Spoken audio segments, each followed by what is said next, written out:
Hello students. तो आज हम स्टार्ट करने वाले हैं अपना नया चैप्टर। ये चैप्टर नंबर 1 है आपके 12th क्लास के लिए। इसका नाम है इलेक्ट्रोस्टैटिक वैसे तो। और यूनिट 1 के अंदर ये सबसे पहला जो चैप्टर आता है इलेक्ट्रोस्टैटिक के अंदर वो आता है इलेक्ट्रिक चार्जेस एंड फोर्सेस। तो इसको हम शुरू करते हैं और ज़रा देखते हैं इसके बारे में बेसिक बेसिक स्ट्रेटजी से एडवांस लेवल तक पहुँचते हुए। चलिए चलिए स्टार्ट करते हैं। तो देखिए स्टूडेंट, सबसे पहले आपको यहाँ पे दे रखा है कि चैप्टर का नाम क्या है। चैप्टर का नाम है इलेक्ट्रिक चार्ज एंड फोर्सेस। तो सबसे पहले इसके अंदर हम डील करने वाले हैं चार्जेस के बारे में। ठीक है, देखो चार्जेस क्या होते हैं बेसिकली स्टूडेंट समझने के लिए इसमें एक बेसिक सी बात है। H.C. वर्मा सिग्निफाइज दैट कि चार्ज की कोई ऐसी बेसिक डेफिनेशन नहीं है अभी तक। तो इन्होंने चार्ज के बारे में ये बताया है कि charge is intrinsic property intrinsic property of any subatomic particle। तो आपको इसके अंदर सबसे पहले मैं आपको बता रहा हूँ कि what is the definition of the charge. तो चार्ज की डेफिनेशन इसमें मैंने आपको बताई, charge is the intrinsic property of any सब एटॉमिक पार्टिकल। सब एटॉमिक पार्टिकल का मतलब हो गया आपका इलेक्ट्रॉन, प्रोटॉन और न्यूट्रॉन। एटम के अंदर मौजूद जो पार्टिकल्स होते हैं उनकी अंदरूनी प्रॉपर्टी को हम क्या बोलते हैं, चार्ज बोलते हैं। अगर हमने चार्ज के बारे में इतना जान लिया तो हमें पता होना चाहिए कितने तरीके के चार्ज होते हैं, टाइप्स ऑफ चार्जेस। आपको बेसिकली इसका आइडिया होगा ही होगा कि दो तरीके के चार्ज होते हैं। एक आपका पॉजिटिव चार्ज होता है स्टूडेंट्स, एक आपका होता है नेगेटिव चार्ज। चार्ज के टाइप्स के बाद आती है प्रॉपर्टीज ऑफ चार्ज के बारे में बातें कि क्या क्या विशेषताएं हैं चार्ज की। देखिए, चार्ज की पहली विशेषता होती है conservation of charge. Conservation of charge का मतलब होता है charge is neither be created nor be destroyed. Conservation of charge के बाद दूसरी प्रॉपर्टी होती है like charges repel each other. जो भी लाइक चार्जेस होते हैं वो एक दूसरे से दूर भागते हैं। जैसे निगेटिव निगेटिव से रिपेल करता है और पॉजिटिव पॉजिटिव से रिपेल करता है। Like charges repel each other, तो इसका जो बिल्कुल विपरीत है वाइस वर्सा, वो ये है कि अनलाइक चार्जेस जो होते हैं अट्रैक्ट ईच अदर, वो एक दूसरे को अट्रैक्ट करेंगे। अब देखिए इसके अंदर एक मेन चीज़ है जिसको आप ध्यान से समझना। अनलाइक चार्जेस तो एक दूसरे से अट्रैक्ट करेंगे ही करेंगे, लेकिन अगर मान लीजिए कोई एक न्यूट्रल चार्ज है और कोई एक पॉजिटिव चार्ज रखा है, ऐसे ही अगर एक केस आपको दे दूं मैं, एक कोई न्यूट्रल चार्ज है और उसके साथ एक नेगेटिव चार्ज रखा है, तो इन दोनों के बीच में अट्रैक्शन होगा या इन दोनों के बीच में अट्रैक्शन होगा या दोनों में ही नहीं होगा। ये एक बार सोचिए, सोचा? चलिए मैं बताता हूँ। न्यूट्रल बॉडी जो भी होगी, अगर वो पॉजिटिव चार्ज के पास सामने जाएगी तो अपने ऊपर ना एक सरफेस पर नेगेटिव को ऑब्टेन कर लेगी। इस प्रोसेस को हम इंडक्शन प्रोसेस कहते हैं, ये आगे समझेंगे। बहरहाल अभी के लिए आप ये याद कर लीजिए, अनलाइक चार्जेस तो एक दूसरे से अट्रैक्ट करते ही करते हैं, साथ में जो न्यूट्रल चार्ज होता है वो पॉजिटिव से भी अट्रैक्टिव नेचर में होता है और नेगेटिव वाले चार्ज से भी अट्रैक्ट नेचर में आ जाता है। फोर्थ प्रॉपर्टी इसके अंदर होती है क्वांटाइजेशन ऑफ चार्ज। अब ये क्या मतलब है? क्वांटाइजेशन ऑफ चार्ज का मतलब होता है the total charge on the body, the total charge on body is integral is integral multiple of is integral multiple of total number of charge, total number of charge या particle with charge on one electron, with charge on one electron। इस बात को आप ध्यान रखिएगा students. तो ये आपकी क्या होती है, प्रॉपर्टी रहती है। तो आपकी 4 प्रॉपर्टी के बाद इसके अंदर एडिशनली आगे की बातें जो यहाँ पे पैराग्राफ मैंने आपको दे रखी है इसके अंदर से पढ़ के बताते हैं, ठीक है। मैंने अभी आपको क्या बताया था, चार्ज की डेफिनेशन, कितने तरीके के चार्ज होते हैं। फिर मैंने बताया था प्रॉपर्टीज ऑफ चार्ज। तो प्रॉपर्टीज ऑफ चार्ज के अंदर आप conservation of charge, like charges repel each other, unlike charges attract each other, quantization of charge. Quantization of charge ने ही ना आपको सबसे पहले न्यूमेरिकल का एक फाउंडेशन दिया। क्वांटाइजेशन ऑफ चार्ज कहता है Q बराबर होता है एन ई के। टोटल चार्ज जो होता है वो बराबर होता है एन ई के। और एन ई का मतलब क्या है, Q का मतलब है टोटल चार्ज, एन का मतलब है नंबर ऑफ इलेक्ट्रॉन, और ई का मतलब है चार्ज ऑन वन इलेक्ट्रॉन, जो कि होता है 1.6 इंटू 10⁻⁻19 कूलम। चलिए अब हम खैर इस बात को छोड़ते हैं, आगे बढ़ते हैं। जो चीज़ें यहाँ से हैं अब उनको ज़रा पढ़ा देते हैं। When we comb our hair on a dry day and bring the comb close to the tiny pieces of paper, आपने देखा होगा जैसे कि अगर आप कभी भी कंघे से बाल काटें और पीसीस ऑफ पेपर आपके सामने रखे हों तो पीसीस ऑफ पेपर उससे अट्रैक्ट होने लगते हैं। ऐसा किस लिए? क्योंकि जब हमारे बालों से कंघा फ्रिक्शन में आता है तो वहाँ पे कुछ एक्सचेंज ऑफ इलेक्ट्रॉन्स होते हैं, और ये एक्सचेंज ऑफ इलेक्ट्रॉन्स होने के कारण कंघे पे पर्टिकुलर चार्ज आ जाता है और बालों पे भी कुछ चार्ज रह जाता है। जो कंघे के ऊपर चार्ज आया क्योंकि हमारा जो कोम्ब है वो आपका चार्ज हो गया। अब अगर मैं उसे किसी भी न्यूट्रल बॉडी, खासकर हल्की न्यूट्रल बॉडी के सामने जब रखूँगा तो वो उसके पास में उसमें शो करेगा फोर्स ऑफ अट्रैक्शन, ठीक है ना। तो इस वजह से जो पीसेस ऑफ पेपर है वो इसकी तरफ क्या हो जाते हैं, अट्रैक्ट हो जाते हैं। आगे इन्होंने ये कहा कि इसका आंसर आपको कहाँ पे मिलता है कि ये क्यों अट्रैक्ट कर रहे हैं। वैसे तो मैंने आपको वजह बता दी है, लेकिन इसमें इन्होंने कहा है कि इसका आंसर आपको मिलता है we begin our study of electromagnetism in this chapter. इसके अंदर हम इलेक्ट्रोमैग्नेटिज्म के बारे में पढ़ेंगे और उसके अंदर इलेक्ट्रोस्टैटिक इंटरेक्शन के बारे में पढ़ेंगे। इलेक्ट्रोस्टैटिक इंटरेक्शन का मतलब होता है बेटा कि अगर कभी भी मैं किसी भी बॉडी को चार्ज कर दूं तो वो चार्ज बॉडी जो है वो दरअसल किस कारण से अपने अंदर इलेक्ट्रिक चार्ज कंटेन करे हुए है।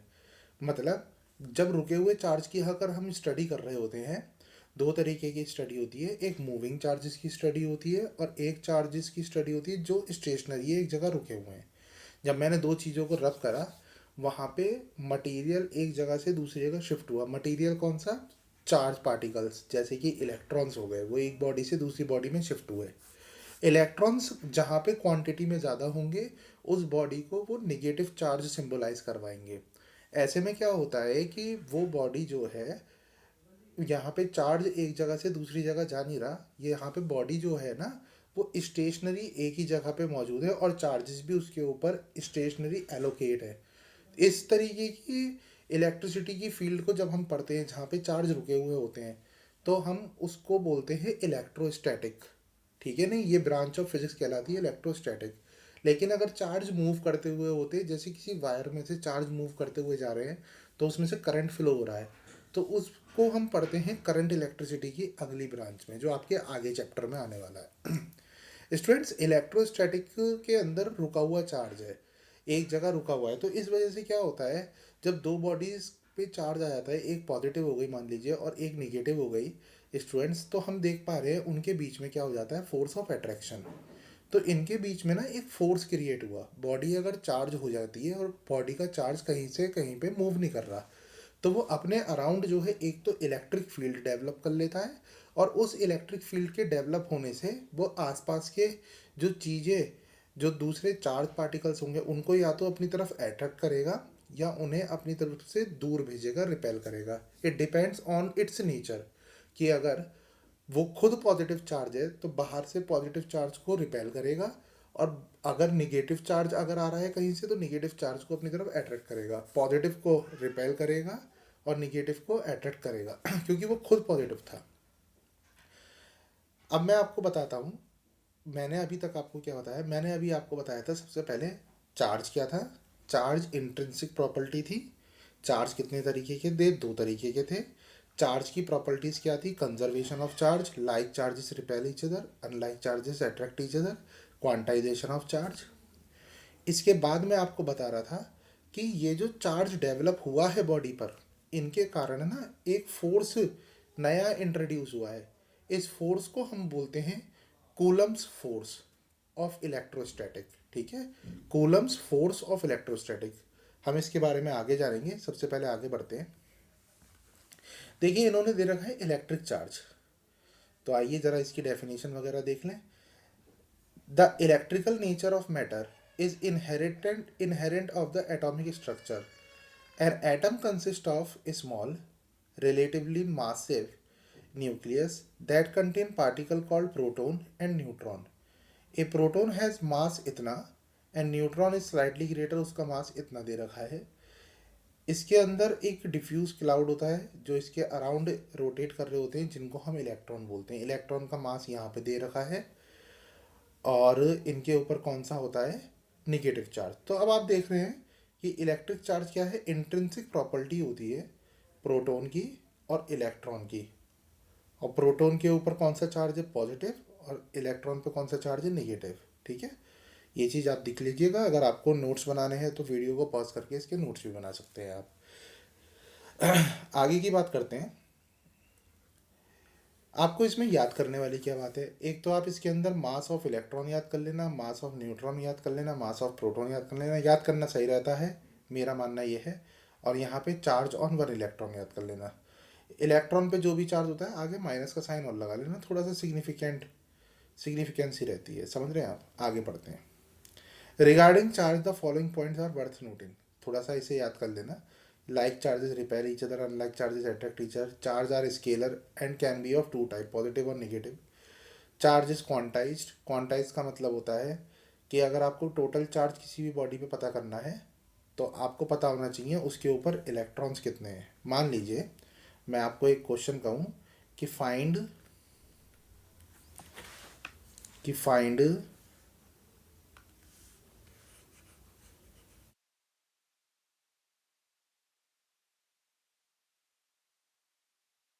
charge on a body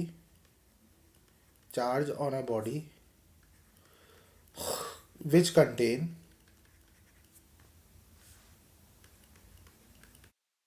5 electrons on it, जो अपने अंदर 5 इलेक्ट्रॉन्स रखता है। तो इस एग्जाम्पल को अब इस क्वेश्चन की मदद से, इस फॉर्मूले की मदद से कैसे सॉल्व करें, तो सॉल्यूशन करते हुए मैं ये बोलूँगा कि Q इक्वल टू एन। यहाँ पे मुझे पता है नंबर ऑफ इलेक्ट्रॉन कितने हैं, 5, तो n की जगह 5 लगा दिया। और E की जगह एक इलेक्ट्रॉन के ऊपर जितना चार्ज होता है उतनी वैल्यू 1.6 इंटू 10 की पावर -19। अब 1.6 की मल्टीप्लाई जब आप 5 से करते हैं, you are very well known कि इसको हम क्या बोल देंगे, 8.0 इंटू 10 की पावर -19 कूलम।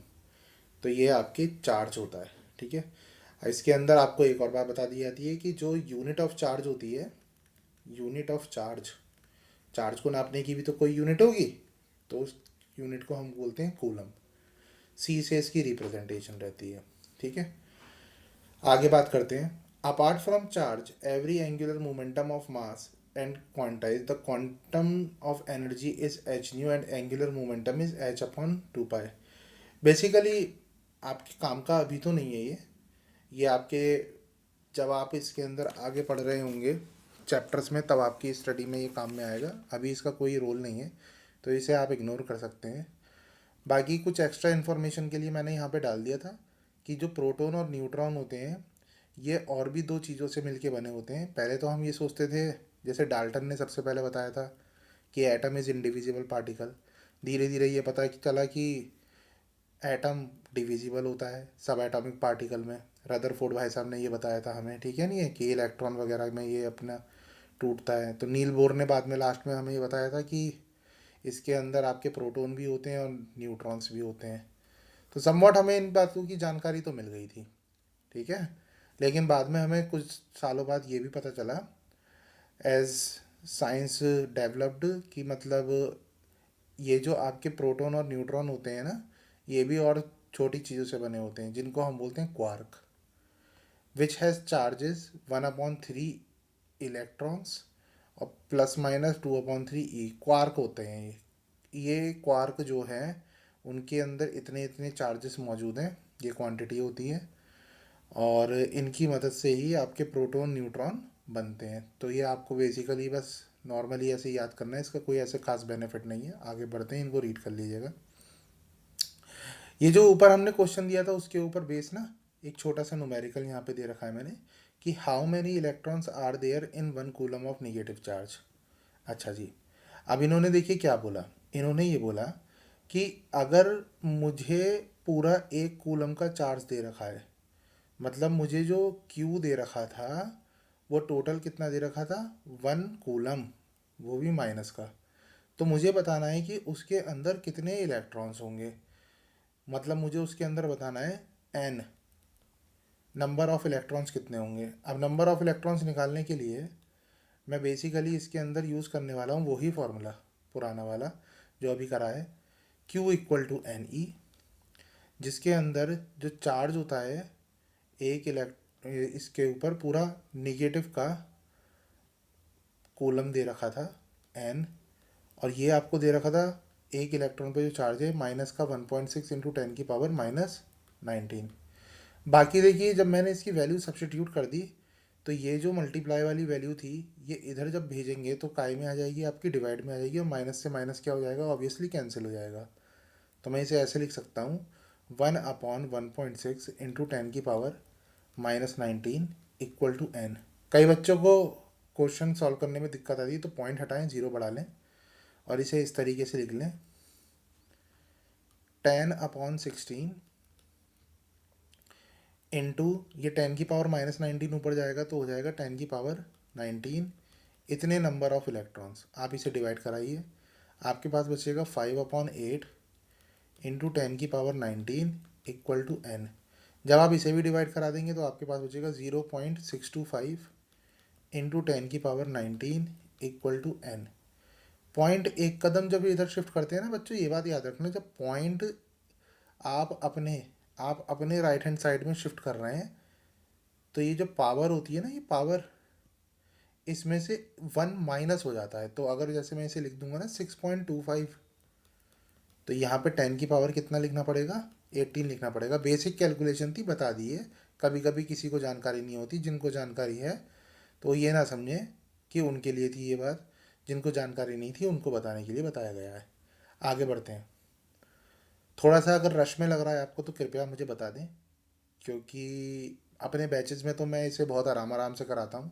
यहाँ पे मुझे लगता है कि लोगों को एकदम जल्दी जल्दी जानना होता है, जिस कारण मैं चीज़ों को थोड़ा सा फास्ट पेस में लेके चल रहा हूँ। अगर आपको इन केस एनी ट्रबल होती है तो कृपया कमेंट में मुझे बता ज़रूर दें, और ये फीडबैक की तरह काम करेगा। आपके कमेंट अगर निगेटिव भी होंगे तो इससे मुझे ही प्रोत्साहन मिलेगा कि चीज़ों को और बेहतर कैसे बनाऊं, because I am newly in this technical field of YouTube and other things stuff. ठीक है, आई डोंट नो कि मतलब कैसे बनानी है। खैर आगे बढ़ते हैं। We are having conductor and insulator, as you know about the conductor and insulator की मतलब conductor are those metals, we can say those elements which passes current through them are the conductors, and those elements which are unable to pass current through them are insulators. We can say कि मतलब जो conductors होते हैं they were not having the free electrons or free charge carriers, but on the they were having the free charge carrier, but on the other hand insulators are don't having any free charge carriers.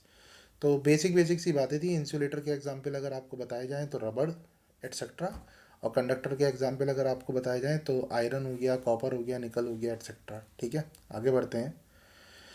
अगले topic के अंदर आते हैं body की charging के। देखिए कुछ main बातें बता दूं मैं। इलेक्ट्रोस्टैटिक के अंदर जो आने वाले प्रश्न होते हैं बोर्ड एग्जामिनेशन में, इनफैक्ट आईआईटी जेई प्रिपरेशन में, वो ऐसी बेसिक चीज़ें तो नहीं आएंगी कि बॉडी चार्ज हो कैसे करेंगे या क्या करेंगे। ये सब तो इंट्रोडक्शन है, थोड़ा सा आपको बोरिंग भी लग सकता है, लेकिन ये चैप्टर आपके लिए महत्वपूर्ण बहुत है, तो आप इसे थोड़ा सा सीरियसली होके करिएगा।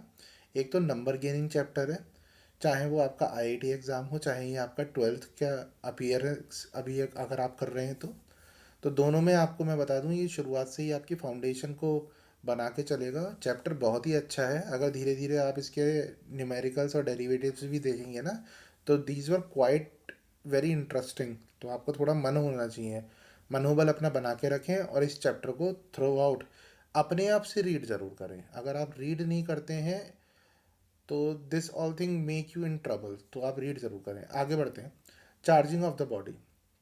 बॉडी को चार्ज करने के कई तरीके हैं। इन्होंने पहला तरीका बताया है charging by rubbing, charging by contact, और तीसरा तरीका होता है चार्जिंग बाय इंडक्शन। तो वन बाय वन हम इन चीज़ों के बारे में जान लेते हैं। तो चार्जिंग बाय रबिंग को अगर हमें समझना है तो आप इसमें देख सकते हैं कि मैं आपको थोड़ा सा बड़ा करके ये दिखा देता हूँ। तो देखिए इसमें क्या दे रखा है कि जो simplest way to experience electric charge is to rub certain bodies against each other.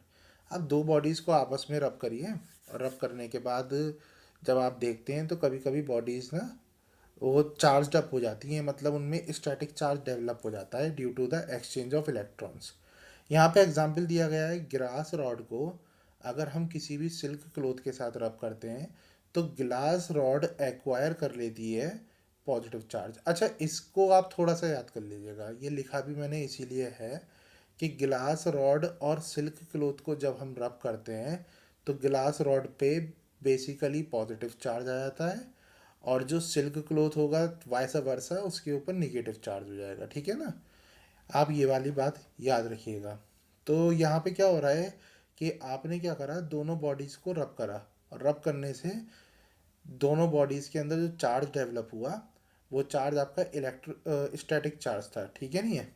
अब जो बॉडी अपने अंदर से इलेक्ट्रॉन्स को ना डोनेट कर देती है तो उसके ऊपर पॉजिटिव चार्ज आ जाता है। यानी कि यहाँ पे जो ग्लास रॉड का रोल है वो ये है, इसमें एक्सेसिव इलेक्ट्रॉन्स थे और इसने अपने एक्सेसिव इलेक्ट्रॉन्स किसको दे दिए, सिल्क क्लोथ को दे दिए।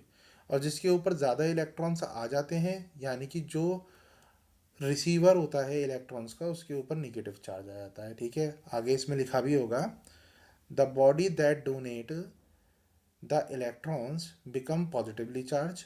यहाँ पे डोनर कौन है, ग्लास रॉड है, इसलिए वो निगेटिव पॉजिटिव चार्ज हो गई। While that which receive the electron become the negatively charge. यहाँ पे रिसीवर कौन है आपका, सिल्क क्लोथ है, तो वो कौन सा चार्ज हो गया, निगेटिव चार्ज हो गया। आगे बढ़ते हैं। बॉडीज़ को हम अगर कांटेक्ट करा दें तो भी वो बॉडीज़ आपस में क्या हो जाती हैं, चार्ज हो जाती हैं। आप इसमें देख सकते होंगे आपके सामने यहाँ पे दिया हुआ है। एक तो ये एबोनाइट रॉड है, ये एबोनाइट रॉड पे आपके निगेटिव चार्ज था, और ये आपका मेटल स्फेयर था। मेटल स्फेयर ना दरअसल क्या था, इंसुलेटेड स्टैंड पे रखा गया है कि मतलब अगर इसके ऊपर चार्ज ऑब्टेन भी हो जाए ना तो वो धरती के अंदर अर्थिंग के अंदर ना चला जाए। हमारी अर्थ जो होती है ना सबसे बेस्ट कंडक्टर होती है। बेस्ट कंडक्टर ऑफ इलेक्ट्रिसिटी कौन है, हमारी अर्थ। ये अपने अंदर ना सारी की सारी जितनी भी वो होती है एक्स्ट्रा एक्सेसिव चार्ज से खींच लेती है। तो हमने इंसुलेटेड स्टैंड इसीलिए लगाया है ताकि वो सारा एक्स्ट्रा चार्ज जो है वो इसके सरफेस पर ही रहे, वो अंदर ना जाए। तो इबेनॉइड रॉड के टच में आने से अब जब मैंने उस इबेनॉइड रॉड को हटा दिया तो इसके ऊपर आप देख पा रहे हैं मेटल स्फेयर के ऊपर कौन सा चार्ज मौजूद है, ये आपका निगेटिव चार्ज मौजूद है। ये कैसे चार्ज हुआ है, चार्जिंग बाय कांटेक्ट से। तो आज का लास्ट कंसेप्ट हम देखते हैं। ये कंसेप्ट है आपका charging by induction. Induction process में क्या होता है कि आप अगर मान लीजिए किसी न्यूट्रल बॉडी पे लेके गए, न्यूट्रल बॉडी में आप देख पा रहे हैं यहाँ पे 1 2 3 4 5 6 7 8 9 10। अगर ये 10 पॉजिटिव चार्ज हैं तो 10 ही क्या हैं होंगे, इसमें निगेटिव चार्ज होंगे। ये दरअसल अंदर कहीं पे मौजूद थे, लेकिन जैसे ही मैं इबेनॉइड रॉड को किसी एक डिस्टेंस पे रखे हुए हूँ, ठीक है, तो इसके निगेटिव चार्ज के कारण इस बॉडी में मौजूद सारे पॉजिटिव चार्ज एक तरफ एक तरफ सारे के सारे अपने आप ही क्या हो जाते हैं, शिफ्ट हो जाते हैं। इस प्रोसेस को क्या बोलते हैं हम, इंडक्शन प्रोसेस। अब इसी वजह से ये जो न्यूट्रल बॉडी है ये एक्ट करती है एक सरफेस पे पॉजिटिवली चार्ज और एक सरफेस पे निगेटिवली चार्ज। तो जो सरफेस इसका पॉजिटिवली चार्ज होगा वो निगेटिव वाली चीज़ को अपनी तरफ क्या करने लगेगा, अट्रैक्ट करने लगेगा। And hence neutral body behave like a charge particle, और वो आपस में किसी भी चीज़ को, किसी भी चार्ज बॉडी को अट्रैक्ट करने की क्षमता रखते हैं। ठीक है नहीं है। चार्जिंग बाय इंडक्शन के अंदर इन्होंने प्रोसेस में ये कहा है कि आपने पहले तो ये इंसुलेटेड स्टैंड पे रखा था, लेकिन इसके दूसरे सरफेस पे ना आपने एक वायर लेके उसकी अर्थिंग कर दी।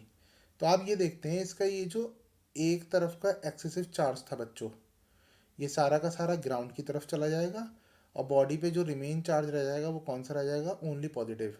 ऐसे आप इंडक्शन की प्रोसेस से इसे क्या कर सकते हो, चार्ज कर सकते हैं। ऐसा कोई क्वेश्चन आएगा नहीं, बस आपके समझने का था।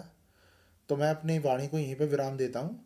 आज के टॉपिक्स में आपने क्या क्या जाना, चार्ज के बारे में जाना, क्वांटाइजेशन चार्ज के ऊपर के न्यूमेरिकल के बारे में जाना जो बेसिक न्यूमेरिकल था, इसकी डिटेलिंग हम आगे भी करने वाले हैं। फिर आपने चार्ज करने के तरीकों को पहचाना, ठीक है नहीं है।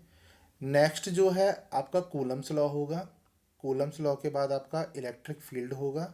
ये सब हम नेक्स्ट वीडियो में देखते हैं। तब तक के लिए बाय बाय, और आप इसकी रीडिंग अपने आप से भी करते रहे। Okay, take care.